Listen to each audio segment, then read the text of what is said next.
咁我哋睇下馬竇第9章嗰度講啲乜嘢？呢個9章又有好多嘢嘅，好多嘢講嘅。咁你又明白猶太人嗰時點解咁論盡搞到？因為呢篇嘢咧好豐富嘅，入邊有成4-5個古仔嘅。人賜給人們這樣大的權柄，係唔信耶穌係天主，信佢係人。呢個係馬竇福音喎 ，OK？馬竇呢個喺另外啲福音度講咧，就係有個人帶耶穌喺度講道咧，滿晒人行唔到，咁佢哋係爬咗上去屋頂，將個屋頂拆咗，咁就佢4個人咧將嗰個毯子吊佢落嚟，吊咗去耶穌面前。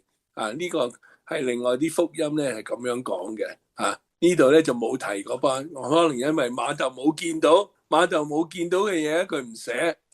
但係下一步咧係點啊？呢個整個馬竇福音第9章係耶穌點啊？耶穌逐個由呢度帶出，我可以赦罪，即係已經帶出啦。我係天主，可以赦罪。你知唔知道點解新酒要擺入新嘅皮？你新酒即係啱啱嗰啲葡萄自己入邊有啲有嗰啲酵母噶啦。但係你啲酒擺入去藏住嗰陣時咧，嗰啲酒咪發酵咯。發酵嗰陣時點啊？咪發酵嗰陣時出啲乜嘢啊？由糖變酒，佢係氧化咗，咁咪出二氧化碳。所以新酒未發酵完全嗰陣時咧，你擺入新嘅皮囊嗰度咧，咁佢一路慢慢出嗰啲氣咧，二氧化碳咧，咁嗰個皮囊咪越整越脹咯。佢係封咗口噶嘛，咁個皮囊越脹，咁嗰個新嘅皮咧，佢因為可以 stretch 到，舊嘅皮咧已經脹到爆啦，再脹啲咧就爆噶啦嘛。咁呢個新酒裝入裝入新嘅皮囊，就係等嗰啲二氧化碳嗰啲酵母由糖變酒精，咁就話將嗰啲酒如果再擺耐啲咧，就會變咩啊？就會變酸。點解會變酸？因為嗰個酒精 ethanol 就開始變醋啦，又係 oxidation 啊！即係有啲所以嗰啲葡萄酒唔可以擺得耐嘅，唔係有啲酒係越擺越耐嚇，有啲嘢。咁所以耶穌好清楚嘅，即係用呢兩個穿咗咪做醋咯。咁我哋而家嗰啲浙江醋、鎮江醋啊，嗰啲係由酒嗰度做出嚟噶嘛。所以耶穌十字架度話俾佢酸酒啊，俾佢酸酒，係酸酒其實係即係嗰啲酒舊咗變咗做醋啊嘛，所以酸嘅。所以咁呢個原來居然讀識 chemistry 對聖經都有用。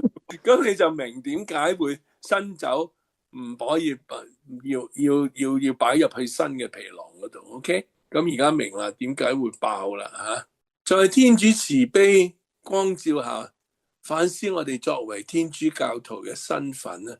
打你諗一諗，教主嘅慈悲點樣令到我哋成為天主教徒嘅身份啊？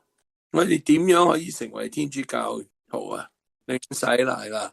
領洗有咩功效啊？咁潔淨靈魂啦，罪原罪本罪洗咗，仲有咧，領洗有咩聖事係只可以領一次噶？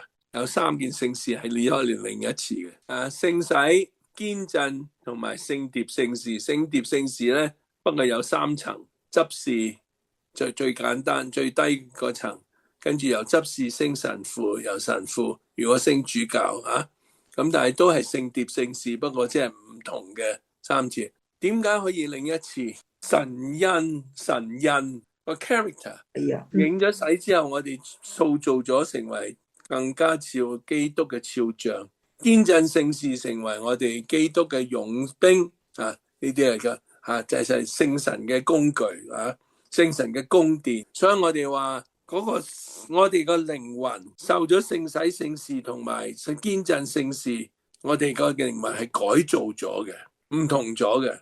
我哋教嗰個要理問答就話有 character。聖蝶聖事咧就解釋得更加清楚啦。我哋升執事嗰啲人，我哋升執事嗰時係扶手，使呢個基督徒成為耶穌受苦嘅僕人嘅肖像。升神父扶手嗰時係使呢個神父成為耶穌基督司鐸大司祭嘅肖像，主教係牧人嘅肖像，耶穌善牧嘅肖像，咁就好難分嘅，都係主教亦都係 supervisor， 亦都中途嘅。當我哋領洗之後，我哋成為分享咗耶穌基督君王司祭同埋先知嘅權柄，我哋嗰個成個人嘅 being 啊，我哋嘅人係變咗噶啦。我哋變咗，如果我哋係咁樣變咗，我哋點呢？我哋仲可唔可以擺喺舊嘅皮囊嗰度呢？我整個人變咗啦。但係我哋外邊做事做照樣生活，同我以前未領洗之前嘅生活一樣，即係我繼續舊皮囊嗰度，會唔會爆呢？我哋領咗洗之後，真係有冇決心將自己整個生活改變，擺入個新嘅酒皮？唔使怕，我哋未做到咩？繼續做啦，而家仲可以做，因為慈悲嘅救主就係講俾你聽，領洗其實只係你嘅信仰嘅開始，唔係信仰嘅終結。